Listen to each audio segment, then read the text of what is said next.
Assalamualaikum warahmatullahi wabarakatuh. Saya Dewi Ayu Wulandari dengan NIM T 2019-8052, kelas Biologi 2. Di sini saya akan menjelaskan tentang bioteknologi. Kalian semua pernah memakan tempe, tape, keju, kecap, nata de coco, dan yogurt kan? Nah, tahukah kalian bahwasanya makanan tersebut dari bioteknologi? Oh iya, sebelumnya apakah kalian tahu apa itu bioteknologi?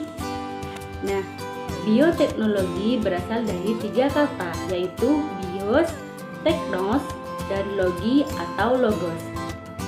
Bios berarti makhluk hidup, teknos berarti terapan atau penerapan, dan logi atau logos artinya ilmu.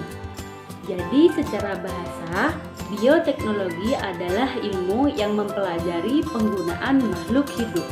Sedangkan secara terminologis, bioteknologi adalah ilmu terapan yang menggunakan makhluk hidup sebagai komponen penting yang dilibatkan untuk memproduksi suatu jenis produk atau jasa yang bermanfaat bagi kehidupan manusia.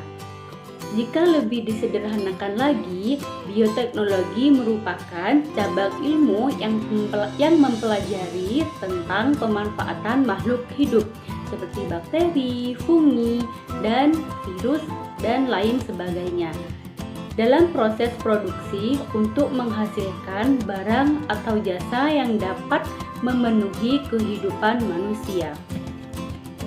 Akan tetapi jangan lupa ya, bahwasanya masyarakat zaman dulu itu sudah melakukan bioteknologi untuk pembuatan seperti roti, keju, atau produksi minuman beralkohol. Nah, dengan seiring berkembangnya waktu, penerapan bioteknologi dapat menciptakan sebagai teknologi baru seperti rekayasa genetik, kultur jaringan, DNA rekombinan, terus pengembangbiakan sel induk, cloning, dan lain sebagainya. Nah, lebih jelasnya lagi, yuk kita lihat perbedaannya. Bioteknologi terbagi menjadi 2 macam, yaitu bioteknologi konvensional dan bioteknologi modern. Apa sih bioteknologi konvensional? Bioteknologi konvensional yaitu merupakan yang memanfaatkan makhluk hidup atau mikroorganisme secara langsung. Biasanya dilakukan dengan secara sederhana, memanfaatkan mikroorganisme secara langsung dan utuh, serta skala produksi kecil dan biaya yang digunakan dengan relatif lebih murah.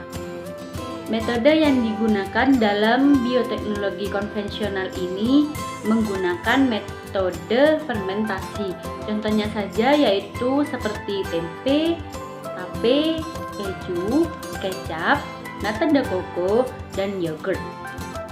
Lebih jelasnya lagi, yuk kita simak video proses pembuatan tape. Untuk bahan utamanya, siapkan 2 kg singkong, potong-potong sesuai dengan selera, kemudian kita kupas. Setelah itu dikeruk-keruk bagian permukaan singkongnya supaya nanti singkong saat dikukus itu tidak berlendir. Nah, untuk singkong yang saya rekomendasikan bisa pakai singkong mentega ya. Itu cocok banget untuk tapai karena warnanya kuning. Setelah itu, cuci bersih singkongnya beberapa kali. Pastikan singkongnya sampai bersih, keset, dan tidak licin. Setelah itu, kita siapkan kukusan yang sudah mendidih. Kemudian masukkan singkongnya ke dalam kukusan dan kukus sampai matang kurang lebih 25 menit. Setelah singkongnya sudah matang, kita angkat. Kemudian kita pindahkan ke wadah atau nampan dan biarkan singkongnya sampai betul-betul dingin ya. Siapkan 3 butir ragi. Untuk 1 butirnya itu beratnya 3 gram. Kemudian kita haluskan menggunakan sendok seperti ini. Pastikan raginya sampai betul-betul halus ya. Siapkan wadah apa aja, lalu alasi dengan daun pisang. Kalau nggak ada daun pisang sih nggak apa-apa ya, jadi pastikan wadahnya itu bersih aja. Nah, kemudian kita ambil singkongnya, lalu kita lumuri dengan ragi sampai rata. Setelah rata, kita tata di atas wadah yang sudah dialasi daun pisang ya. Lakukan semuanya sampai habis.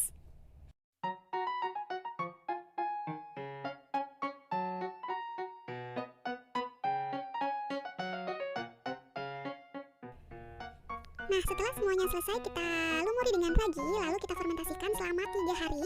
Pastikan kita simpan tapainya di tempat yang aman ya, jadi jangan sampai dibuka sebelum tapainya matang.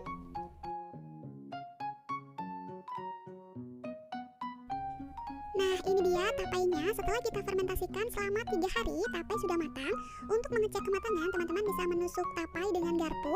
Kalau dirasa sudah empuk dan sudah manis, berarti tapainya sudah siap disajikan. Nah, sudah jelaskan bagaimana proses pembuatan tape. Jangan lupa ya bahwasannya tape tersebut dari produk bioteknologi konvensional. Selanjutnya yaitu bioteknologi modern. Bioteknologi modern adalah bioteknologi yang memanfaatkan makhluk hidup atau mikroorganisme secara tidak langsung yang melibatkan rekayasa genetik untuk menghasilkan produk. Pada jenis bioteknologi modern ini sudah digunakan peralatan yang canggih, menggunakan prinsip ilmiah dan sudah dilakukan rekayasa genetika dalam proses pembuatan serta produk yang dihasilkan dalam jumlah besar. Apa sih rekayasa genetika itu? Rekayasa genetika merupakan manipulasi gen dengan cara menyisipkan gen suatu makhluk hidup kepada makhluk hidup gen lainnya, sehingga dihasilkan sifat-sifat yang baru. Nah, rekayasa genetika ini sendiri bisa disebut juga dengan DNA rekombinan. Sudah jelas ya bahwasannya rekayasa genetika tersebut yang membedakan dengan fermentasi pada bioteknologi konvensional. Pada bioteknologi modern ini aplikasinya lebih banyak di berbagai bidang seperti pangan dan pertanian, peternakan, dan kesehatan. Contohnya saja seperti kultur jaringan, pembuatan hormon insulin, bayi tabung, vaksin, dan lain sebagainya. Dan lebih jelasnya lagi, yuk kita simak video dari bioteknologi modern. Assalamualaikum warahmatullahi wabarakatuh. Dalam video kali ini, kita akan belajar tentang rekayasa genetika pada tomat flavor saver. Tomat flavor saver merupakan tomat hasil rekayasa genetika yang memiliki shelf life lama yang dapat diciptakan dengan menyisipkan gen anti beku dari ikan air dingin ke dalam gen tomat. Gen anti beku ini diperoleh dari ikan flounder, yaitu jenis ikan yang dapat bertahan hidup dalam kondisi yang sangat dingin. Ikan flounder memiliki gen anti beku yang disebut dengan gen antisenescence yang dapat menghambat enzim poligalakturonase, yaitu enzim yang mempercepat kerusakan dinding sel tomat. Gen ini dipindahkan dari kromosom di dalam sel ikan flounder. Kemudian, DNA anti beku ini disisipkan pada DNA bakteri Escherichia coli yang disebut plasmid. Kombinasi dari DNA plasmid dan DNA anti beku dari ikan flounder disebut sebagai DNA rekombinan. Kemudian, DNA rekombinan tersebut akan ditanam kembali pada bakteri Escherichia coli. Bakteri tersebut akan memproduksi kopian DNA rekombinan dalam jumlah yang sangat banyak. Tahap selanjutnya yaitu teknik kultur jaringan. Dalam kultur jaringan pada tomat, bagian yang kita pisahkan dikenal dengan istilah explant. Kemudian, potongan-potongan daun tersebut dimasukkan ke dalam medium agar di cawan Petri yang berisi bakteri host tersebut. Jadi, gen antisenescence akan bergabung dengan materi genetik sel tomat. Setelah beberapa lama, di cawan Petri akan terdapat daun yang tumbuh dan tidak. Daun yang tidak tumbuh di medium tersebut mengisyaratkan bakteri yang masuk pada daun tersebut tidak mengandung DNA rekombinasi. Tunas tanaman tomat akan dipindahkan ke tanah dan tumbuh menjadi tanaman tomat dewasa. Bibit tomat mulai ditanam. Nah, tanaman tomat hasil rekayasa genetika mengandung satu kopian gen anti beku dari ikan flounder pada setiap selnya. Nah, ada beberapa keuntungan dari tomat flavor saver. Yang pertama, memperpanjang masa simpan tomat selama proses distribusi tanpa mengubah rasa alami tomat, sehingga memungkinkan tomat dapat dikemas dan dikirim dalam jangka waktu yang lebih lama. Yang kedua, meminimalisir biaya pengemasan saat dipasarkan ke daerah yang lebih kecil. Yang ketiga, secara tidak langsung dapat meningkatkan perekonomian petani kecil. Yang keempat, merupakan salah satu inovasi baru dalam bidang ilmu pengetahuan dan teknologi. Dan yang terakhir, menghasilkan tanaman tomat yang tahan terhadap cuaca dingin, sehingga memiliki musim tumbuh yang lebih lama. Nah, bagaimana? Sudah jelas kan ya pada rekayasa genetika pada tomat? Mengapa sih bioteknologi cenderung menggunakan mikroorganisme ya?